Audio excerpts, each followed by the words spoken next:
Sorry, Nero, ha. Okay lang. Kailangan niyo din ng closure. Yun na nga. Sakto. Kumbaga sa continuation ng Weekender ng teleserye, yun na yun. So, kain na tayo? Tara. Florence! Ikaw kaya pala aga-aga mong umalis, may date pala kayo.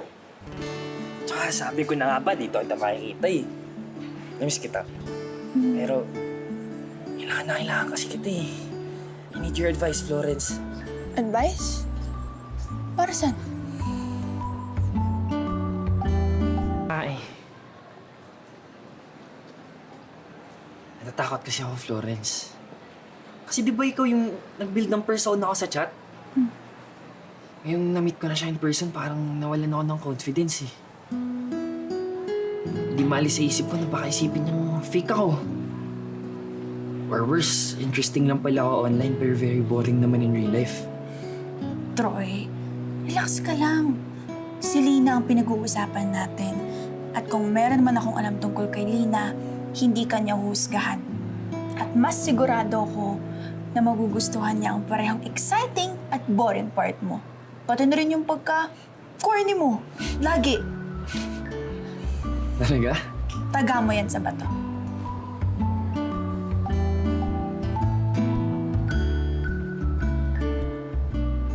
Eh, kailangan ka ba? Okay na. Okay na. Okay na. Thank you. Thank you.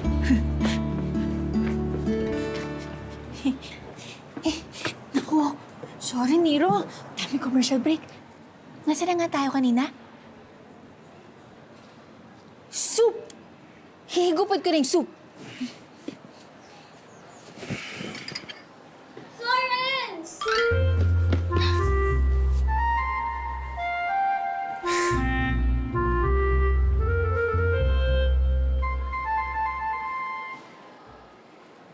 Ano bang gagawin ko, Florence? I keep thinking of him eh. Pero mula nung makilala niya ako, hindi na niya ako pinapansin na kinakausap. Parang bang he's a different person. Or baka he doesn't find me interesting in real life. Baka mas interesting lang ako online. Lina, huwag ka masyadong mag-overthink. Malay mo, naghahanap lang ng tiyempo yung tao. Talaga? Nakasama ko yung mga perel ng matagal sa mansyon. Naging cook pa nila ako. Kaya alam na alam ko yung likaw ng mga tiyan ng mga yun, yung mga ugali nila. At kung meron man akong bagay na sigurado kay Troy, he will find you very likable. Sinasabi mo lang ata yan eh.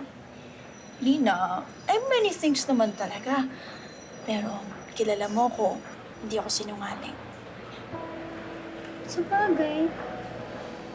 Kaya maging patient ka lang. Darating at darating yung inaantay mo. Pero kung hindi ka na talaga makapag-antay, then take the initiative.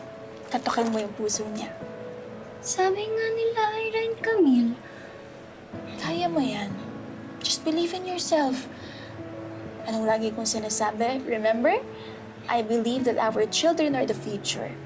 You just have to teach them well and let them lead the way. At itong pinakamahalaga, Show them all the beauty they possess inside. eksakto. So ipakita mo kay Troy yung beauty you possess inside. Sigurado, winner ka sa puso niya. I'm so happy na nakausap kita. Laro ka lang. Ito ka to.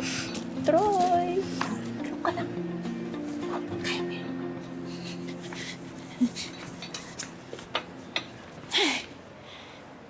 Siguro naman. Wala nang dadating, di ba? Grabe naman kung may dadating pa. Painit na natin yung pagkain. Nakadalawang reheat na to. Dalawa? Dalawa. Init nga. Kaya tayo. So, asa na nga tayo? Soup. Soup. Ayan na yung soup. Florence and the Cruise is back!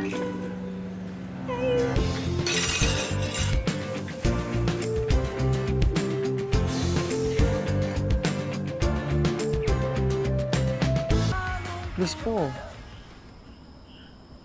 Wala na po ba talaga magagawa? Sige na po, please, oh. Kahit doblein ko po yung bayad.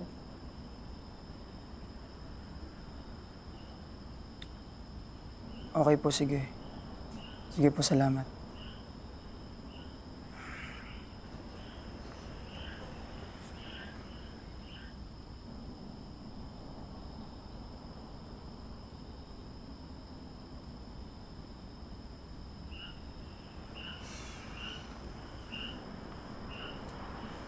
Sorry, Nero, ah. Okay ka lang? Okay lang.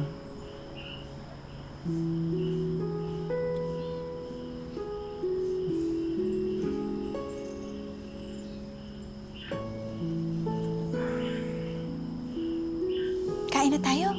Tapos tara na. Puntahan na natin yung mga plano mo sa pinakamahabang date ng kasaysayan.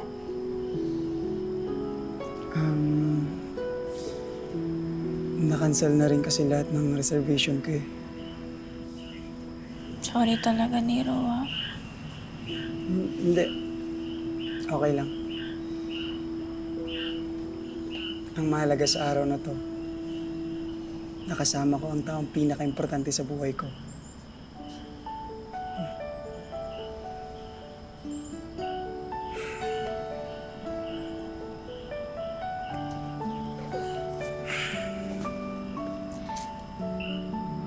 Mr. Nero Sebastian Araneta Ferrer, gusto kitang pasalamatan for showing gaano kalaki ang mundo ko. Huwag ka na malungkot. Smile ka na. Smile, no? Smile ka na. Smile. Smile.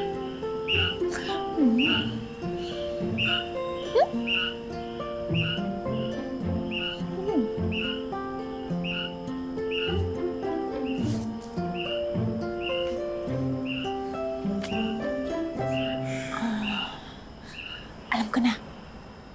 Tcharam!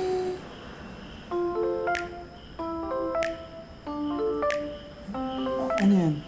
Tiyahin mo. Ayoko. Dali, mag-yan na. Please. Dali na, ha? Yan. Stikit mo. Stikit mo. Tada!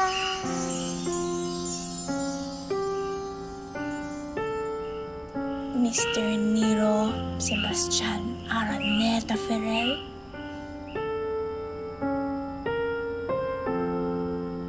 mahal kita. Mahal na mahal kita.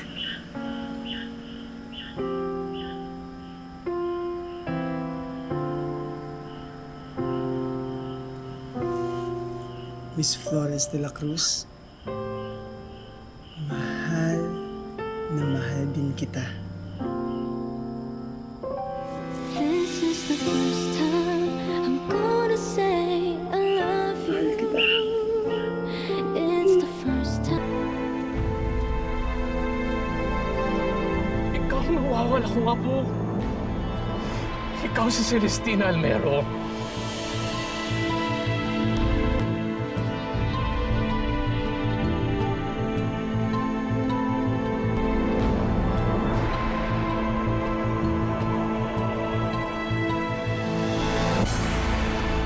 Isang malaking pagkakamali ito, Don Rogelio.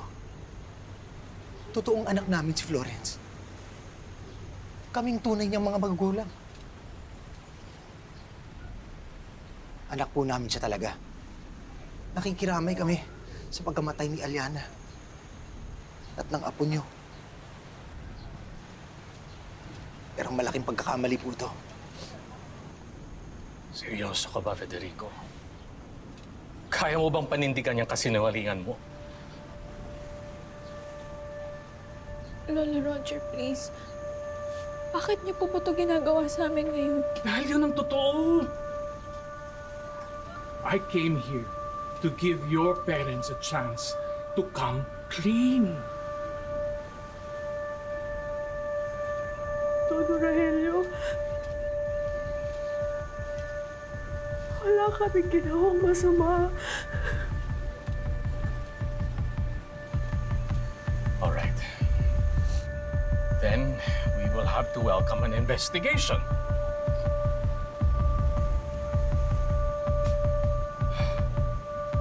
Ang totoo, kapag-usap ako sa anak ko na si Lorenzo na maging reasonable at huwag gumawa ng isang drastic na action.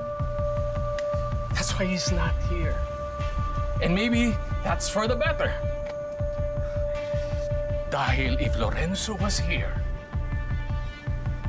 he would be unreasonable.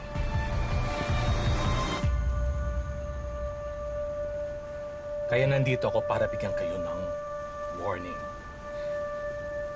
We are going to exhaust every legal remedy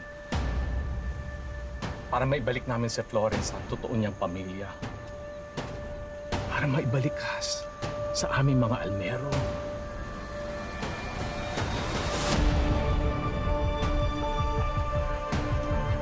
So, this is not the last time that you're going to see me.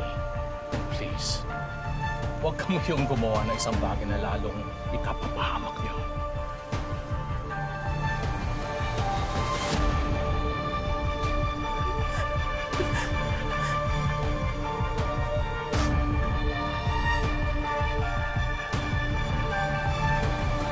Tay, ano po ba yung totoo? Gusto kong malaman yung totoo!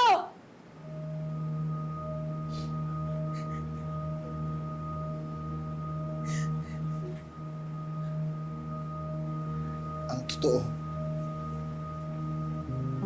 hindi kami magkaanak ng nanay mo.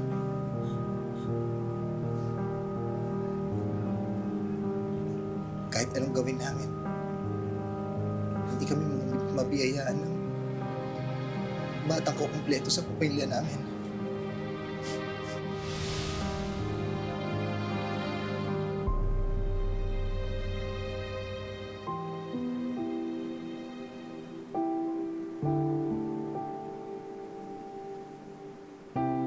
Mahal na mahal ko ang nanay mo. Pero minsan, hindi ko maiwasan maisip ang napakalaking pagkukulang ko sa kanya dahil hindi ko siya kayang bigyan ng anak.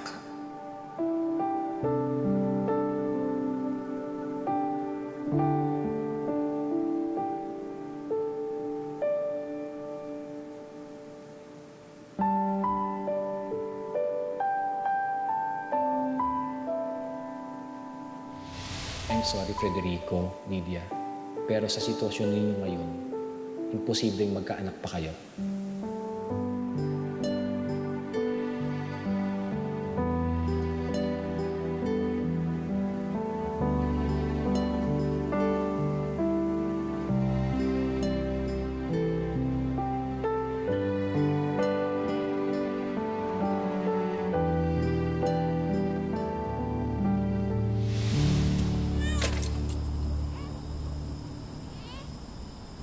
Ikaw ba yun?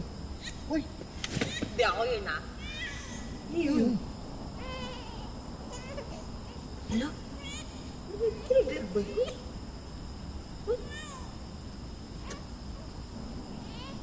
May gumagalaw doon sa likod. Ha? Ano yun? Teka lang.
na ikaw yung sagot sa dalangin namin. Nahulog ka ng langit.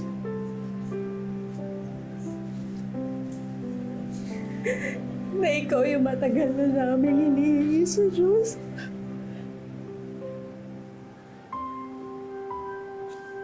Nagpikit mata kami. Di na kami nagtanong kung paano napunta ang isang sanggol sa likod ng delivery truck na minamaneho ko. Basta nangako kami. Mamahalin ka namin. Mamahalin ka namin ng buong buo. Mahalin ka namin na parang tunay naming anak.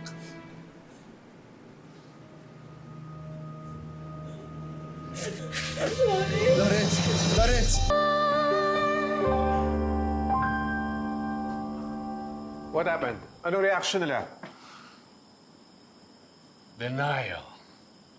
Looking desperate in their attempt na panindigan ang kanilang kasinungalingan. Bakit di mo pa kasi inuwi si Celestina? Firstly, her name is Florence. I don't think na magre-respond siya sa pangalang Celestina.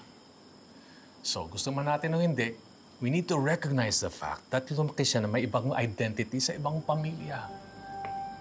Secondly, she must come to us on her own. Dapat kuso siyang lumapit sa atin. Dahil kapag pinilit natin siya, lalo lang siya magre-resist na magiging almero. Paano tayo makakasiguro na pupuntahan niya tayo ng kusa? Look, for all I know, baka nag-e-empake na yung mga peke niyang magulang para ilayo yung anak ko. Nandyan si Baste. At meron ako mga taong nagmamatsyag at nagbabantay sa mga De La Cruz. Kaya kahit umalis sila, masusundan ko sila kahit saan man sila pumunta. But how can we be so sure na pupunta dito si Celestina? I mean, si Florence. Florence is a very smart girl. Alam niya what is at stake here. I think she can figure it out on her own. The moment she realizes the consequences of the things na ginagawa ng mga magulang na kinikilala niya, she will make the right decision for everybody. Paano kung hindi niya gawin? Paano kung hindi siya magpunta dito? Wala siyang pwedeng pagtaguan. Ako mismo maghahanap sa kanya at kakaladkad sa kanya pabalik dito.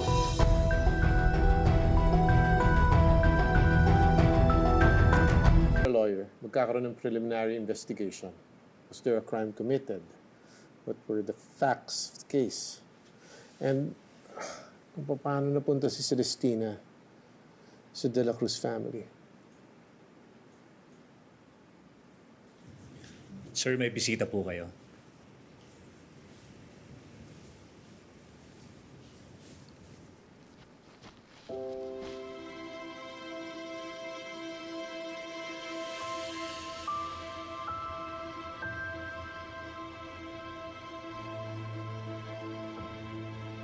Hello po. Magandang araw po.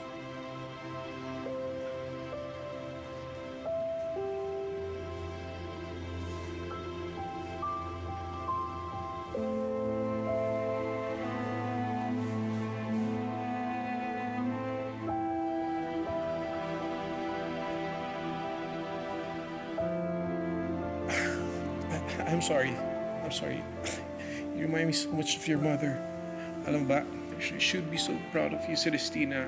I'm sorry, I mean Florence. Sorry. Pasensya na, I'm just emotional kasi. Hindi ko akalain na makikita kitang mali. I told you, the moment you see Florence, there will be no denying she is an almero. Have a seat, have a seat. Have you met your lolo? Have a seat. Have you eaten? Do you want something to drink? Basta, kung mo kami mainom. Sige po.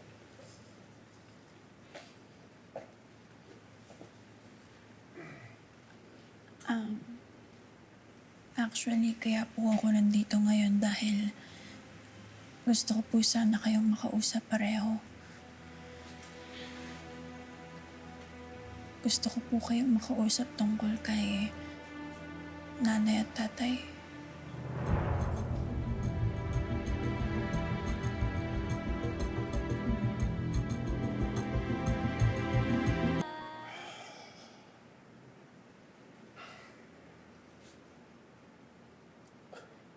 I'm sorry, Florence. But we have reason to believe na may kinalaman ang magulang mo sa pagkamatay ng tunay mong nanay na si Aliana. Our theory is na parte sila ng grupo na bumiktima sa inyo nung araw na yun. But somehow they could not do it. Something happened and they decided to keep you alive.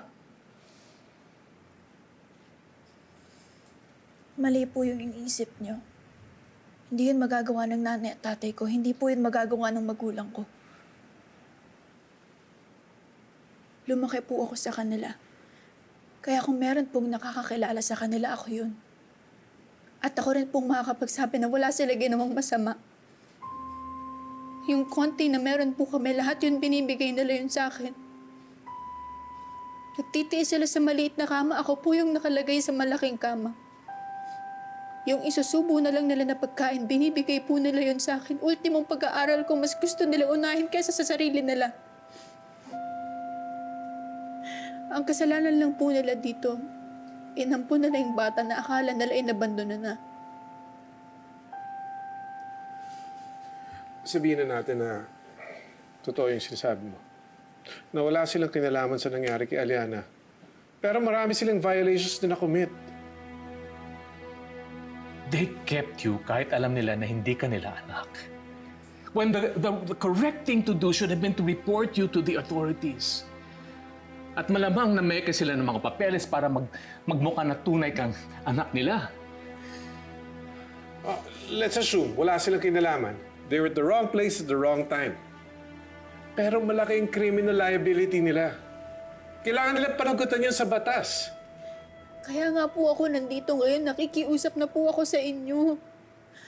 Kasalanan po ba nila na ginusto nila maging magulang? Dahil bigla sila nagkaroon ng pagkakataon na maging nanay at tatay? Kasalanan po ba nila nagbigay sila ng sobrang pagmamahal sa batang akala nila inabandona na? Kasalanan po ba nila na bumuo sila ng pamilya kasama yung batang akala nila sagot sa mga dasal nila dahil hindi sila magkaroon ng anak?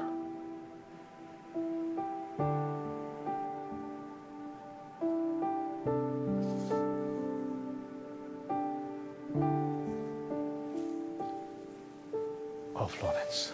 Oh, Florence. Stand up. Nagmamakaawa na po ako sa inyo. Alam kong may magagawa po kayo para tulungan yung nanay at tatay ko sa sitwasyong to.